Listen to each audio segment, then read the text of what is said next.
बोलिए सतगुरुदेव की जय। बोलिए बंदी छोड़ सतगुरु रामपाल जी महाराज की जय। दंडवत गोविंद गुरु बंदो अभिजन सोए। पहले भय प्रणाम तिन नमो जो आगे होए। गुरु को कीजे दंडवत कोट कोट प्रणाम। कीट न जाने भ्रंग कोयो गुरु कर आप समान। सत साहेब। हाँ तो श्रोता बंधुओं, आज मैं आप लोगों के सामने भगत को किन किन जगहों पर भोजन नहीं करना चाहिए यही प्रसंग रखने का प्रयास कर रहा हूँ।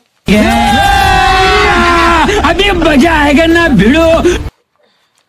उपदेश प्राप्त पुण्य आत्माएं परमात्मा के मार्ग पर चलती हैं। वह परमात्मा प्राप्ति के लिए यात्रा प्रारंभ करती हैं। यात्रा बहुत ही कम सामान लेकर यात्रा करता है। अधिक भार उठाकर यात्रा करना संभव नहीं होता। जो सांसारिक परंपराएं हैं वे व्यर्थ का भार हैं। जो भक्ति मार्ग में यात्रा करने में बाधक हैं। इसलिए इस भार से मुक्त होने के लिए निम्न नियमों का पालन करना अनिवार्य है। किसी के पैर नहीं छूने और ना ही दूसरे को छूने देना है।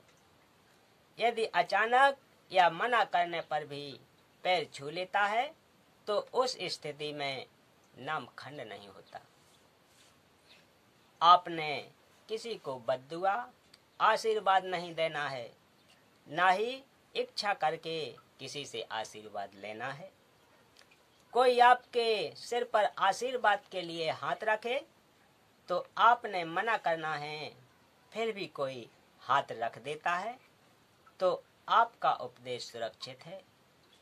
परंतु आपने आशीर्वाद व बद्दुआ बिल्कुल नहीं देनी है, क्योंकि आशीर्वाद देने से आपकी भक्ति कमाई छीण हो जाएगी। एक उपदेशी बहन ने अनुपदेशी भाई को स्वस्थ होने का आशीर्वाद दे दिया। भाई तो स्वस्थ हो गया, परंतु बहन इतनी अस्वस्थ हुई कि 1 महीना अस्पताल में रही। पुनः उपदेश लिया। अपनी गलती की क्षमा याचना करने पर ही वह स्वस्थ हो सकी। इसलिए सर्व से प्रार्थना है कि यह गलती ना करें। इसी प्रकार अन्य नियमों के खंड करने से आपकी राम नाम की गाड़ी में पंचर हो जाएगा। क्या बात है सर, क्या बात है सर, क्या बात ये बात है। अर्थात आप जी को हानि होगी। पूर्व समय में सती प्रथा परंपरा थी। जिस किसी का पति मर जाता था तो उसकी स्त्री को उसी मृत पति के साथ जिंदा जलाया जाता था, जो एक महाजालिम कर्म था। उस समय के मानव समाज ने उस कुरीति को मजबूरन मानना पड़ता था। किसी महापुरुष ने संघर्ष करके उस सती प्रथा को बंद कराया।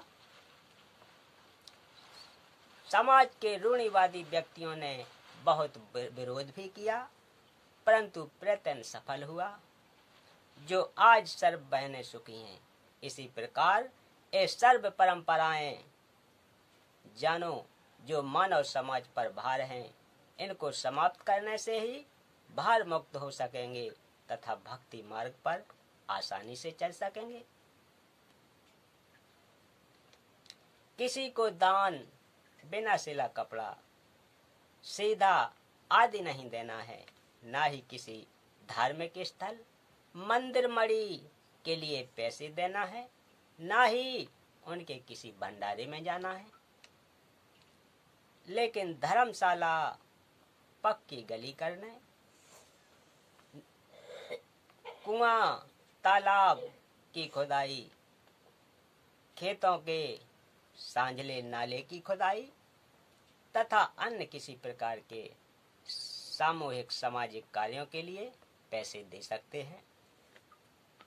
कोई त्योहार, जागरण, मुंडन, धार्मिक अनुष्ठान, जन्मदिन, छठी, 13वीं आदि नहीं मनाना है, ना ही उसमें जाना व सहयोग करना है। किसी अनुपदेशी का जूठा नहीं खाना है। यदि अनजाने में खाया है तो क्षमा होता है। भविष्य में ध्यान रखें, दूध के साथ गुड़ का सेवन नहीं करना है। शादी में खाना खा सकते हैं, यह मानकर पैसे दे सकते हैं कि आपने यहाँ भोजन खाया है। शादी की मिठाई कोई घर में लेकर आए और कुछ शादी के नाम के कार्ड के साथ मिठाई लाते हैं तो हृदय से मना करें। फिर भी क्या बात है सर, क्या बात है सर, क्या ये बात है। यही नहीं, अभी और सुनिए। आप कहाँ थे ज्ञानी बाबा? कोई रख जाए तो खा सकते हैं, उसके बदले में कुछ रुपए आश्रम में दान कर दें, आप पर भार नहीं रहेगा। उपदेशी भक्त ने समाज में किसी के विवाह में भोजन खा रखा है, उसके लिए विवाह के दिन से कुछ दिन बाद मिठाई व भोजन करवा सकते हैं। यह छूट केवल एक बार है, आगे से विवाह में मिठाई बनाने की परंपरा बंद है। रुको जरा, सब्र करो। भगत भाई आपस में उधार सामान एक दूसरे से ले सकते हैं। अगर आपस में एक दूसरे के घर जाते हैं तो बच्चों के लिए खाने पीने का सामान ले जा सकते हैं।